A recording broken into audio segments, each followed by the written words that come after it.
Haven't won 8 straight since 1977. Whitlock, I bet the Steelers halt the Cowboys' winning streak. Good bet or bad bet? Listen, I got an email this morning from somebody I respect a whole lot that follows football, studies it, follows all the trends, and he scares me. He's like, hey, the Cowboys are overvalued.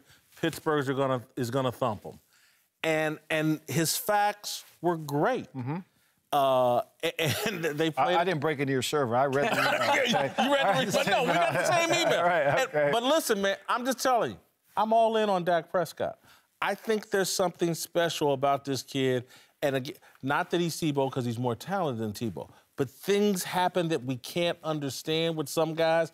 They have that mojo for a while and for the sustained period, and it just carries them.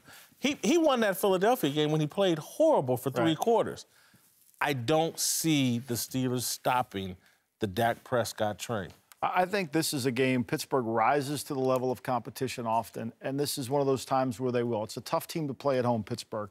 I think Dallas comes in. They clearly are. This is kind of an interesting game. This is an inter-squad game because Dallas's defense is exactly like Pittsburgh. Even though they're 3-man, 4-man, the schemes and coverages are much the same. Marinelli and Mike Tomlin both were from the same basic defense. So you're seeing the same thing. Ben's not going to play as bad as he did last week. He should not have played. He couldn't throw the ball, couldn't drive the ball. Le'Veon Bell hasn't scored a touchdown all year. He has more receptions in 5 games than he did in 6 games last year. They got to get him back on track. This game, for me, is all about pace. This is a game that the basketball coaches would really operate well. You've got to control the pace of the game. You've got to keep the opponent's defense on the field for the longer time. I think the Steelers have the slight edge there because they're playing at home. I think it's a really good game. I don't underestimate the Cowboys, but I think it's a good game. First time for Dak Prescott, back-to-back road games, and now Tony Romo. We saw the news today that he's probably not going to be active, but we know that Dak's looking over his shoulder as well. I just don't see the Steelers' defense being good enough to stop this Dallas train. Is the Dallas defense good enough to stop what the Steelers have? Look, both defenses' concepts are this.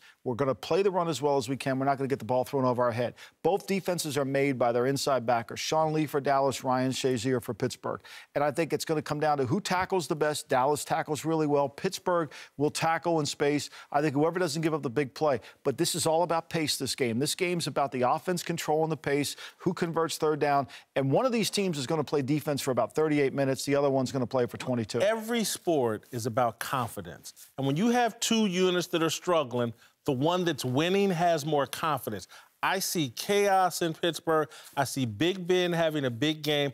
I see their defense letting them down in a high-scoring game. Oh, you forgot about Kansas City going to Pittsburgh getting stomped.